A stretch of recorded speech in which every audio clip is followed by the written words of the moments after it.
Del programa nos acompaña Renzo Lautaro Rosal, él es analista político. Buena tarde, gracias por estar aquí. Muy buenas tardes, un placer. ¿Elecciones sin garantías? Es lo primero que yo quisiera preguntarle. O diríamos de alguna forma con garantías al mínimo. En esta ocasión nos encontramos con un proceso que, además de las tensiones propias de cualquier evento electoral, se suma primero un alto nivel de desapego, desánimo, apatía de los ciudadanos, sumado a últimos acontecimientos como lo son el hecho, por ejemplo, de que el responsable de la Fiscalía de Actos Electorales fue amenazado de muerte y junto con su familia pues salieron del país y pidió permiso por más de 3 meses. Lo igual sucede con otros funcionarios del mismo Ministerio Público e inclusive ayer se anunció que también está de permiso el registrador de ciudadanos, es decir, personas claves en un proceso atípico, absolutamente bastante cuestionado y muy conflictivo, que entonces hace que las garantías pues lleguemos al mínimo minimorum. Bueno, un proceso electoral sin las personas claves del propio proceso electoral, ya piensa uno que es cuestionable de por sí. Ahora, por otro lado, comenzaron, digamos, cuando ya ha empezado el periodo electoral, entiendo, 30 binomios de los cuales llegan 19. ¿Qué pasó? Es decir, ¿por qué tantos candidatos quedaron en el camino?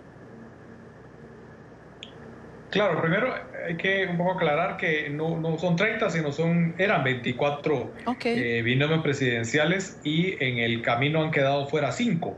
Es decir, esto es un asunto totalmente atípico e histórico en el país. No hay precedentes que en ningún proceso anterior hayan salido de la misma, durante el mismo fase electoral, ni siquiera un candidato, y ahora nos encontramos con 5 binomios.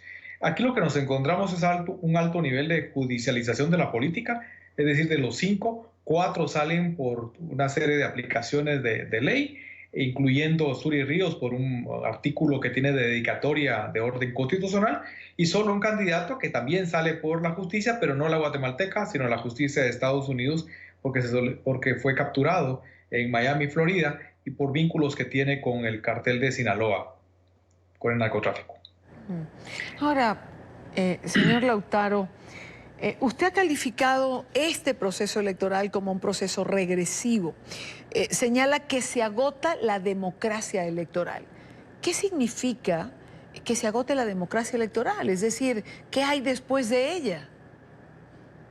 Claro, esa es la gran preocupación de fondo. Es decir, en términos de modelos pues, más teóricos, la democracia electoral parte de algunos supuestos, entre ellos que las elecciones suponen cierto avance en la consolidación democrática, mayor fortalecimiento de las instituciones, respeto a la normativa electoral y por supuesto que el ejercicio ciudadano sea cada vez más pleno, cada vez más informado. Esos son los supuestos, entre otros. Sin embargo, ninguno de ellos se está cumpliendo hoy por hoy en Guatemala y lo que hay es poco ánimo para votar, pero al mismo tiempo a sabiendas de que la mayor parte de las opciones que están encabezando las encuestas de intención del voto y que solamente son un referente, por supuesto, son todas básicamente de la misma familia. Es decir, son todas aquellas que lo que están marcando es el símbolo de la continuidad e inclusive del fortalecimiento del régimen de impunidad. De ahí el calificativo por lo menos de mi parte, de que sea un proceso regresivo, en donde no apunta ni siquiera a que podamos subir algún pequeño escalón en materia de fortalecimiento democrático, sino por el contrario, nos encontramos en un proceso que está más cerca, digamos, de los regímenes autoritarios que de las democracias plenas. Ese desánimo que se nota en la población, en las encuestas que se hacen en la calle, ¿puede llevar a una abstención importante este domingo? Probablemente, es decir, puede que por un lado tengamos abstencionismo, segundo, por primera vez en Guatemala aplica, aunque con una modalidad poco clara, por primera vez tiene validez jurídica el voto nulo, que es parte de las reformas electorales aprobadas hace 3 años, y esos dos factores, abstencionismo, voto nulo, o que la gente vote básicamente bajo presión, bajo temor de lo que han impuesto diversos candidatos, especialmente a cargos a nivel local, que provienen de estructuras del narcotráfico o que tienen vestigios muy fuertes de los regímenes militares en el país, pues creo que es el símbolo en general de lo que puede darse especialmente en el votante rural. El votante urbano quizás tiene un poco más acceso a información, quizás va con un poco menos desapego, un poquito más de ánimo a votar, pero el conjunto del votante guatemalteco, de los más de 8.1 millones de empadronados, una buena cantidad de ellos están muy determinados por los primeros factores que mencioné.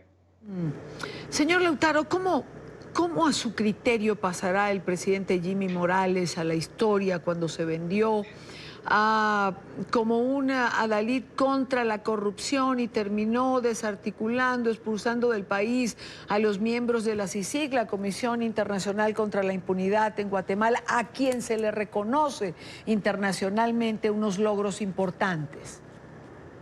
Bueno, creo que el señor Jimmy Morales pasará a la historia en principio con ningún tipo de acierto para el país, con haberse convertido él en el principal operador de la búsqueda, no solo de la salida del comisionado Iván Velázquez y la CICIG, sino fundamentalmente uno de los principales responsables del de frenar la lucha contra la impunidad.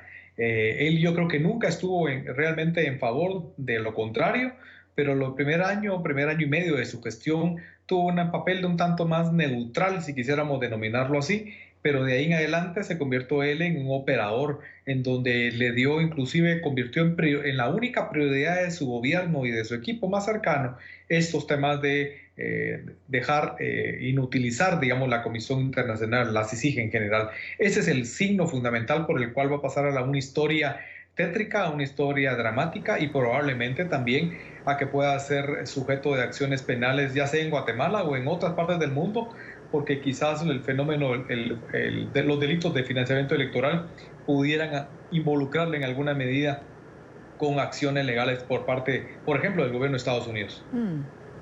Renzo Lautaro Rosana, analista político, muchísimas gracias por acompañarnos la tarde de hoy. Un placer, un verdadero gusto.